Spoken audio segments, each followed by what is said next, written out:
शिक्षाविद कहबी भल शुणा से सहृदय प्रणाम जनाऊँगी एवं मोर सम्मुखें बसी वरिष्ठ कनिष्ठ ज्येष्ठ श्रेष्ठ शिष्ट शिक्षक समाज को मु प्रणाम जनाए। आमर प्रबोधन तालीम 5 दिवसीय प्रबोधन तालीम थिला जो तालीम रे आपण माने सब जानी तालीम विषय जदि कहबी ताहेले मोर भोगामी हेबो से विषय किसी कहबी नहीं। आपण माने समस्त ज्ञानी गुणी विशारद माने समस्त मस्तिष्क भितर कौन अच्छी के जानी मिनटे रे सामाने प्रथम धाड़ी कहला बेले तो आपण पूरा साथे साथ कंप्लीशन करि पारथिले सेंटेंस मान को तेणु विशेष से विषय रे किसी कहबी नहीं। आमे सेथरो कौन शिखिलु आमको प्रशिक्षार्थी 3 जन भौणी मो बयस सारे से किभली भाव आनीथिबा मेसेज को आसीथिबा मेसेज को हम किभली भाव शेयर कले से आमको किभली भाव हम भितरे थिबा से जिनिस को उद्रेक करिसंती आउ से नूतन पाठ्य खसड़ा को नूतन पाठ्य रूपरेखा को जातीय शिक्षा नीति 2020 को आम सामने से उपस्थापन करिसंती से ही रूपरेखा आसिक ओडिशा करिकुलम फ्रेमवर्क 2025 रे किभली भाव इम्प्लीमेंट हेबो एवं आम शिक्षक समाज को आम शिक्षा अनुष्ठान मानक फलप्रसू हेबो सेही कथा से माने सिखाइले। सेटा थिला कोन भारतस्य प्रतिष्ठे द्वे संस्कृतम संस्कृति तथा सेही कथा को से माने विश्लेषण संश्लेषण कले।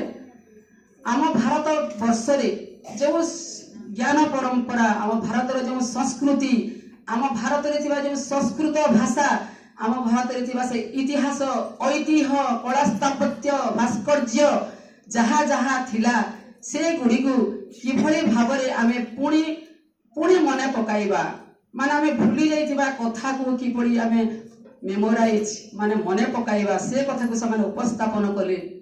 किभली भाबरे प्रथम रे जो थिला 5E शिक्षा 5E माने engage explore explanation and then elaboration and last one is engage evaluation sorry first one is engage last होचे evaluation माने आकलन से ही जिनिस ही अछि पंचपदी शिक्षा सोपान पंचपदी मध्य संस्कृत शब्द पंच माने 5 सोपान पदी माने पाद 5टी सोपान देखि किभली भाबरे आमर शिक्षण कार्य प्रस्तुति करिबा एवं सेही शिक्षण कार्य रे किभली भाबरे शिशुटीर ऑल राउंड डेवलपमेंट बा होलिस्टिक डेवलपमेंट बा 360 डिग्री डेवलपमेंट हेई पारिबो पिलारो सेही जिनिस आमे शिखिलु। 360 केते 360 डिग्री डेवलपमेंट माने होलिस्टिक डेवलपमेंट हेबो पिलार शारीरिक मानसिक भौतिक समस्त ज्ञान ताहार वृद्धि हेबो एवं किभली भाबरे तार पंचकोशीय 5टी कोश किभली भाबरे सक्रिय हेबो।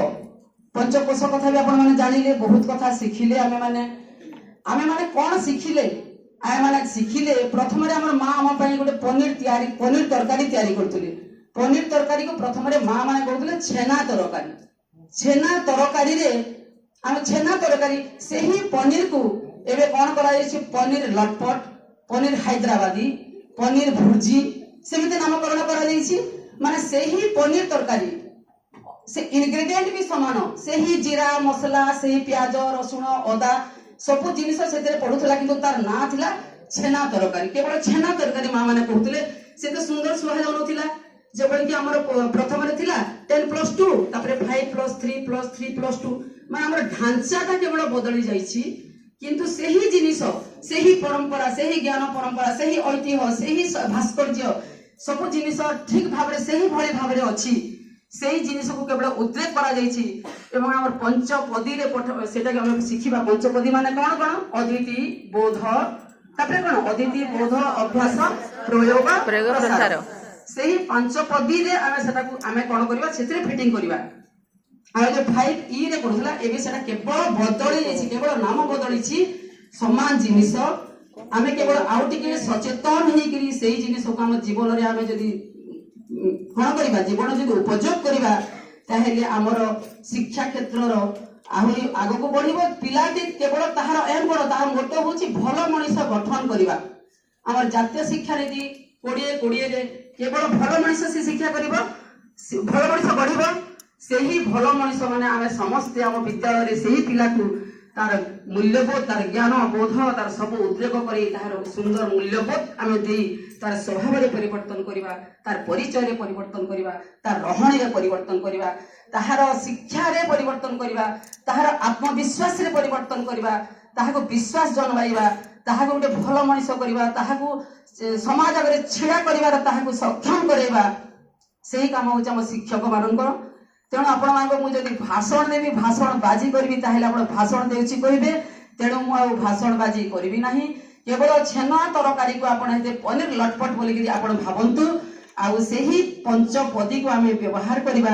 ସେଥିରେ ତାର କେମିତି ଜ୍ଞାନମୟ କୋଷର ବିକାଶ ଘଟିବ, କିପରି ମନମୟ କୋଷ, କିପରି ଅନ୍ନମୟ କୋଷ, ପ୍ରାଣମୟ କୋଷ, ସେହି କୋଷ ଗୁଡିକ ଲେୟର ହେଇକି ଯେ ଅଛି ଆମର ବ୍ରେନରେ, ସେଗୁଡିକର କିଭଳି ଭାବରେ ବୃଦ୍ଧି ଘଟିବ, ପିଲାଟି କିଭଳି ନିଜ ଗୋଡରେ ଠିଆ ହେଇ ସମାଜକୁ ସେ କିଭଳି ଆଖି ବେଳେ ଦେଖିପାରିବ, ଏବଂ ତା ପାଖରେ ଯେଉଁ ଶିଶୁ ସୁଲଭ ଗୁଣ ଅଛି, ସେଇ ଶିଶୁ ସୁଲଭ ଗୁଣରେ ଆମେ ତାକୁ କିଭଳି ଭାବରେ ସମାଜରେ ଗୋଟେ ପ୍ରତିଷ୍ଠିତ ବ୍ୟକ୍ତି, ଗୋଟିଏ ଭଲ ମଣିଷ କରିବା, ସେହି ପ୍ରୟାସ କରିବା। ଏଠାରେ ଆମେ ପ୍ରତିଜ୍ଞା କରି ସେହି ଜିନିଷ ଗୁଡିକୁ ଆମେ କରିବା ପାଇଁ ପ୍ରଯତ୍ନ କରିବା, ପ୍ରୟାସ କରିବା। ଏବଂ ଆଉ କିଛି କହୁନାହିଁ, ବିଶେଷ କହୁନାହିଁ। ମୁଁ ଯେତେ ସମସ୍ତେ ଧୈର୍ଯ୍ୟ ସହିତ ଯେଉଁ ଶୁଣୁଛନ୍ତି ସେଥିପାଇଁ ମୁଁ କରତାଳି ଦଉଛି। ଏବଂ ଯଦି ମୋର ବାକ୍ୟରେ କିଛି ବି ଆସି ଯାଇଛି ଖରାପ କଥା, କି କିଛି ଖରାପ ଇନଫର୍ମେସନ ବି ପଳେଇ ଆସିଛି, ତାହେଲେ ମୋତେ ନିଶ୍ଚିତ ଭାବରେ କ୍ଷମା କରିବେ। ନିଶ୍ଚିତ ଭାବରେ କ୍ଷମା ଏକା କରିବେ, ମୁଁ ଜାଣିଛି। ଆଉ ସ୍ନେହ ବି ମୋତେ କରୁଥିବେ ସବୁବେଳେ, এই কথা তো ମୁଁ ଜାଣିଛି। ଯାହାକୁ ଦେଖିଲେ ହସନ୍ତି, ସେଥିପାଇଁ ମୋତେ ସ୍ନେହ କରନ୍ତି ଭଳି ଲାଗେ। ଧନ୍ୟବାଦ। ପୁଣି ଥରେ ସମସ୍ତଙ୍କୁ ପ୍ରଣାମ ଜଣାଇ ମୋର ବକ୍ତବ୍ୟ ରଖୁଛି।